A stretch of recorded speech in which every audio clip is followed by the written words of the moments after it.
자, 오늘 말씀을 읽으면서 저희가 배우는 성경 속에 등장하는 정말 새로운 패러다임을 우리가 보게 되는데요.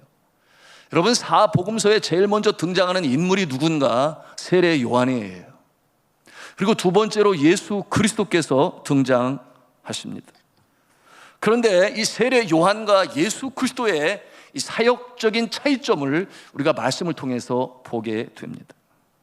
세례 요한의 사역은 거의가 대부분 홀로 사역을 해요. 그래서 그 이미지가 고독합니다. 홀로 서 있습니다. 제자가 없었던 것은 아니죠. 그런데 구약 성경의 이 선지자들의 모습이 대부분 그와 같은 모습으로 사역을 감당하게 되니, 여러분, 이 엘리야라든지 엘리사라든지 물론 그들도 제자들이 있었습니다. 그러나 정작 앞에 서서 사역을 감당하는 그 모습을 보면 세례 요한도 다를 바가 없어요. 홀로 감당하는 모습, 광야에 거하며 홀로 세례를 베풀고 회개 세례를 베풀었는데 보면 참으로 외로운 길이다, 그렇게 생각하지 않을 수가 없어요. 그런데 여러분, 예수님의 모습을 보니 그렇지 않아요. 팀을 이루셨습니다. 여러분, 오늘 말씀의 제목이 뭔지 아시죠? 그 제목은 팀 스피릿, 팀워크, 그리고 팀 미니스트리입니다. 이와 같은 모습은 예수 그리스도의 그 사역의 모습을 통해서 우리가 발견하고 또한 배우는 것이니 우리가 적용해야 합니다. 그것이 예수 그리스도께서 본으로 보여주신 새로운 패러다임의 모습이기 때문에 그렇죠. 12 제자들과 함께 사역을 시작하시는데, 여러분이 12 제자들이 아직 신앙적으로 그렇게 성숙하지 못하고 감히 예수님을 따를 수 있겠습니까? 그럼에도 불구하고 예수님께서는 그들을 통하여 복음을 전하는 일이라든지, 그런가 하면은 귀신을 쫓는 일이라든지, 이와 같은 일에 과감하게 그들을 사용하시는 모습을 우리가 볼 수 있으니, 이 모습이 세례 요한과 예수님의 가장 큰 차이점인 것이죠. 그리고 오늘 성경 본문에 보니 70명을 이제 구성을 하셔서 그들을 파송합니다. 그래서 70명의 이 전도단이 파송을 받아 역사를 감당하게 되는데요. 자, 이와 같은 모습을 통해서 우리는 바로 이 팀워크, 팀 스피릿, 이 팀 미니스트리, 팀을 형성하는 이 모습이 우리의 사역 가운데도 있어야 한다 하는 것을 저는 강조합니다. 여러분, 먼저 이 12이라고 하는 이 숫자, 12 제자, 왜 12 제자였겠습니까? 우리 화평이들 알아요? 13명, 14명, 기왕이면 20명이면 더 좋을 것 같은데 그런 생각 안 해봤습니까? 왜 12명이 있을까요? 헬로? 아무 답이 없어요. 자, 예수님께서 12명을 택하신 이유는 이스라엘 전체를 12지파로 그렇게 형성하였기 때문에 12이라고 하는 이 숫자는 이스라엘 전체를 상징하는 대표적인 숫자가 돼요. 그래서 예수님께서는 이스라엘 전체를 커버한다, 대표로 삼는다 해서 12 제자를 세우시게 된 것입니다. 그런데 오늘 말씀에는 70인을 세워요. 왜 70인이었겠습니까? 우리 화평인들 중에 아는 사람 있어요? 없어요? 70인을 세우게 된 배경은 저 구약시대 출애굽의 그 광야의 여정 속에서 바로 이 모세가 70인 장로를 세웁니다. 그러므로 수많은 이스라엘 백성들을 지도하고 관리하고 훈련시킬 때에 이 70인 장로를 세워 조직을 세우게 되니 모세가 혼자 감당했던 이와 같은 일들이 이제는 나누게 되고 역할 분담을 하게 되고 그 수많은 사람들이 광야에서 생활을 하는데 아주 조직이 세워지니 일사불란하게 움직이는 그와 같은 행정체제를 이룰 수가 있습니다. 이와 같은 내용이 민수기서의 11장에 나옵니다만, 자, 이처럼 예수 그리스도께서는 이 구약 성경의 내용까지도 제대로 꿰뚫어 확실히 알고 계셨으니 이와 같은 일로 감당하게 된 것이죠. 사랑하는 성도 여러분, 우리는 이 말씀 속에서 지혜를 얻을 수 있으니 하나님의 말씀은 지혜의 보고인 줄로 믿으시기를 바랍니다. 여러분, 이와 같은 내용들로 인하여 오늘날 리더십을 세우는 데 있어서도, 앞서가는 첨단 기업에서도 성경이 말하고 있는 비즈니스의 원리는 무엇인가, 여러 가지 다양한 것을 보통 applied theology라는 말을 사용하는데, 적용 신학 또는 응용 신학, 실천 신학, 이와 같은 모습을 성경에서 발견하여 사용하는 모습을 볼 수가 있습니다. 자, 우리 성도님들도 이와 같은 모습을 성경에서 배워서 가정에서, 일터에서, 모든 사회의 현장에서 이 진리의 말씀으로 승리하시고 하나님께 영광을 돌리시고, 그와 같은 모습을 통해 주의 영광을 믿지 않는 자들에게도 나타날 수 있기를 저는 주님의 이름으로 축원합니다. 자, 이 70인들이 누구인가? 12제자처럼 항상 제자와 함께 하지는 않았으나, 그러나 필요한 순간마다 이처럼 예수 그리스도를 돕고, 또한 예수님께서 말씀으로 가르치실 때에 함께했던 그와 같은 모습인데요, 그러니 예수님의 기적을 목격하고, 또한 끝까지 예수님의 제자들의 모습으로, 여러분, 예수님이 승천하시고 나서 자, 예루살렘에서 기다리라, 성령이 올 때까지 기도하며 기다리라 했을 때에 마가의 다락방에 120문도가 모여서 함께 기도할 때에 그들이 바로 그들 중에는 이 70인 오늘 소개되어지고 있는 그들도 함께 있었다, 그렇게 신학자들은 이구동성으로 인정을 하고 또한 동의하고 있습니다.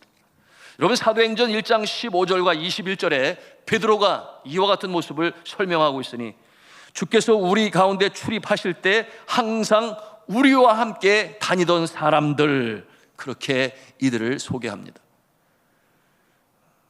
그런가 하면은 서신서들에 나오는 이 인물들 중에 왜 사도들과 함께 동역하는 모습들이 있지 않아요? 그와 같은 모습들도 다 이 70인 제자들에 속한 모습이라고 그렇게 동의하고 인정하고 있습니다. 이들은 복음을 전하는 사명자로 파송을 받게 되었고, 결코 쉬운 일이 아니었습니다. 세상이 너무나 각박했기 때문에, 그리고 이 유대교를 따르는, 그러므로 예수를 메시아로 인정하지 않은 자들로부터 이 핍박을 받기도 했습니다. 그러니 예수 그리스도도 뭐라고 말씀하시는가 하면, 갈지어다 내가 너희를 보냄이 어린 양을 이리 가운데 보낸 것 같아. 그와 같은 모습으로 저들을 보낼 때에 말씀하셨던 것입니다. 여러분, 이 말씀은 오늘날도 그대로 적용이 되니 전도하고 선교하는 일이 쉽지 않아요.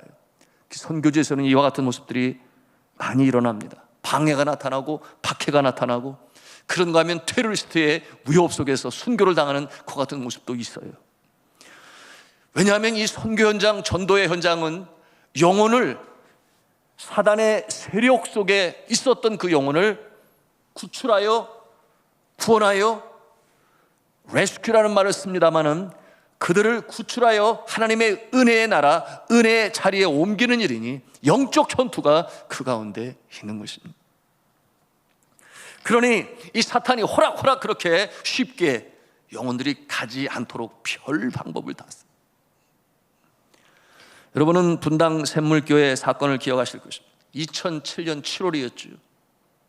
아프가니스탄의 카불에서 칸다하르로 향하던 기독교 이 단기 선교팀은 23명이었습니다. 남자가 7명, 여자가 16명이었는데 한국인들이 이 탈레반 무장 세력에 납치되었습니다. 탈레반 무장 세력에 피랍된 23명 중에 2명이 순교를 당합니다. 여러분, 그들이 무슨 잘못이 있었겠습니까?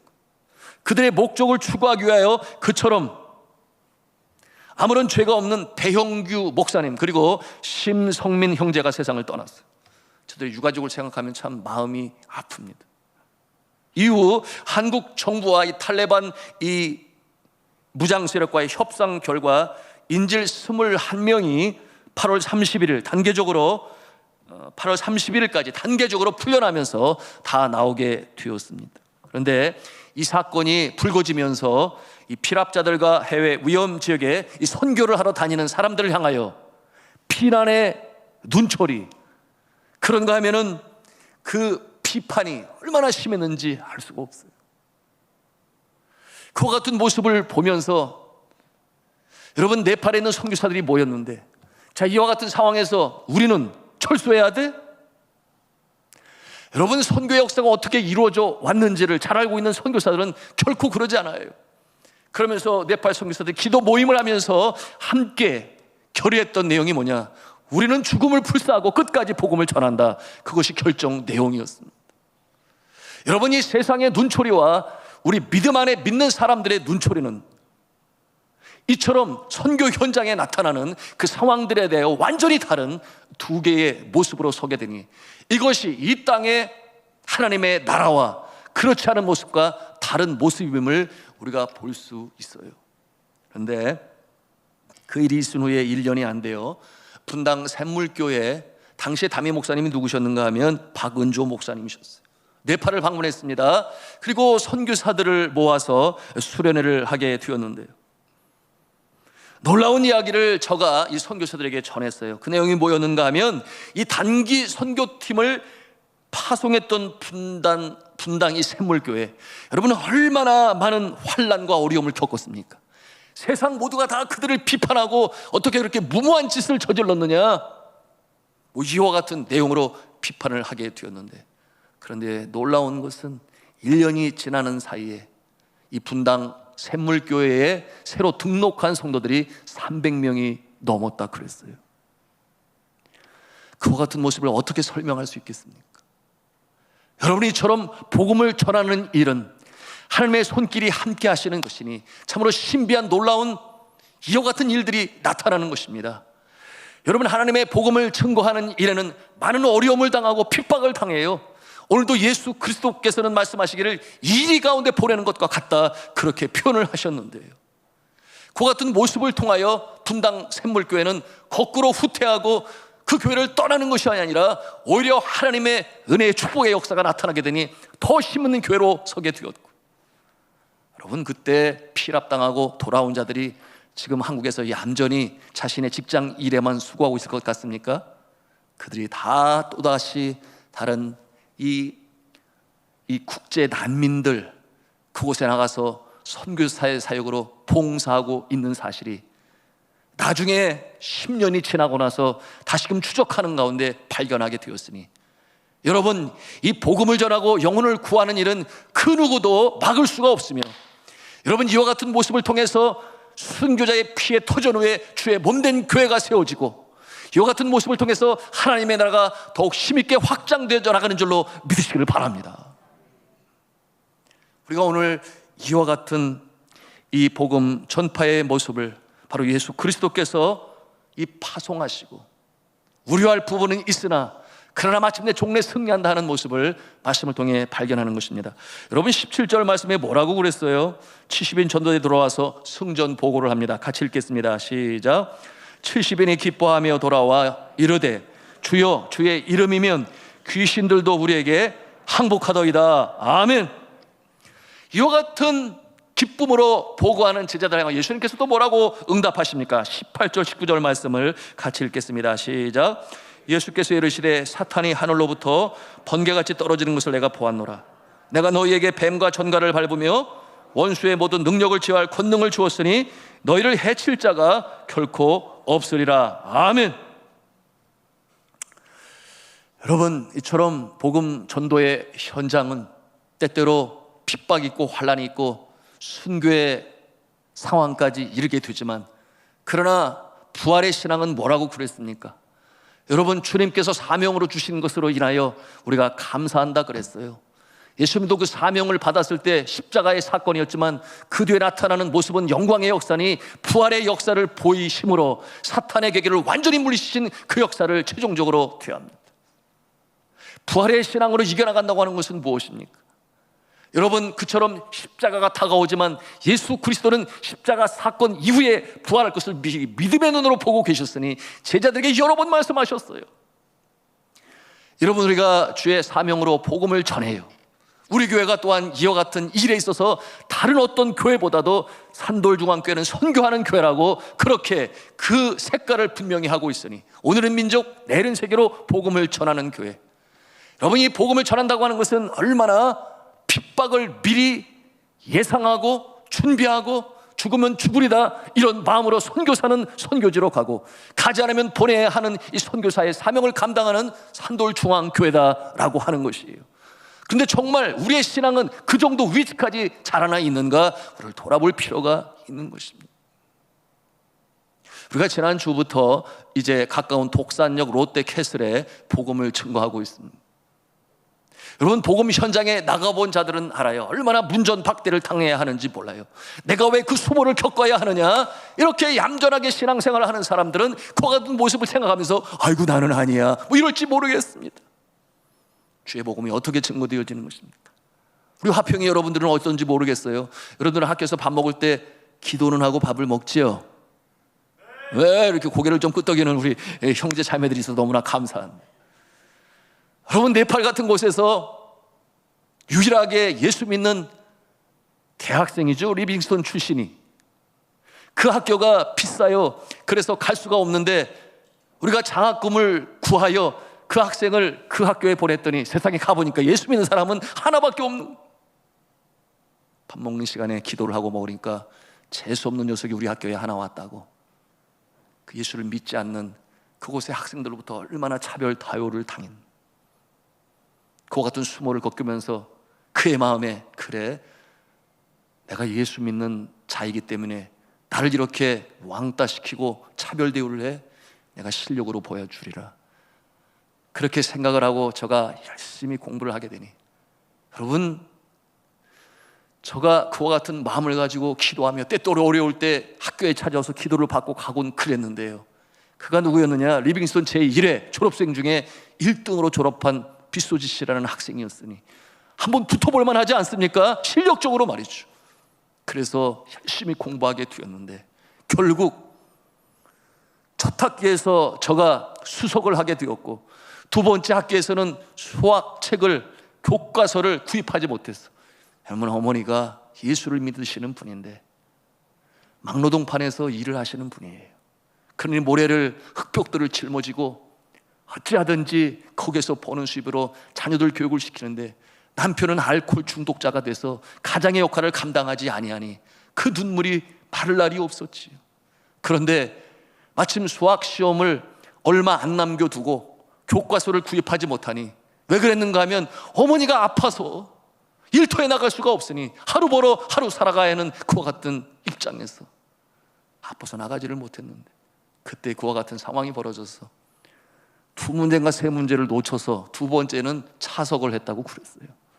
그러나 그곳에서 마침내 수석으로 졸업을 하고 인도로 의과대학에 저가 유학을 가게 되고, 그리고 하나님 앞에 쓰임받기 위하여 주님 앞에 기도하는 모습이었으니, 여러분, 방학 때 그가 비행기 값이 없어서 못 올까, 저와 아내가 비행기 값을 보내서 리빙스턴 학교로 불렀어. 왜 그랬겠어요? 후배들 앞에서 어떻게 믿음을 지켰는지, 그 가운데서 신앙으로 저들을 이겼는지, 그리고 어떻게 믿지 않는 자들과 친구가 될 수 있는지, 복음을 전할 수 있는지, 그와 같은 내용으로 간증하기 위해서 저희가 부르곤 했습니다. 자, 사랑하는 성도 여러분, 오늘 이 말씀을 통해서 우리가 봅니다. 예수께서 이르시되 사탄이 하늘로부터 번개같이 떨어지는 것을 내가 보았노라. 여러분, 당장은 아닌 것 같으나 그러나 종래 승리가 우리에게 있는 줄로 믿으시길 바랍니다. 멀리 볼 수 있어야 돼요. 멀리 볼 수 있어야 돼요. 내가 5년 동안 전도를 했는데 아직 돌아오지 않아서 내가 이제 포기했어, 그런 자세가 아니라 우리는 변함없이 끊임없이 예수 그리스도를 믿는 믿음의 사람의 모습으로서 때를 얻든지 못 얻든지 우리의 삶 가운데 오늘 예수 그리스도께서 이처럼 보내시는 그 모습을 보며 보냄받은 자의 모습으로 전도자의 사명을 감당하시기를 저는 주님의 이름으로 부탁합니다. 자, 이제 말씀을 마감하고자 하는데요,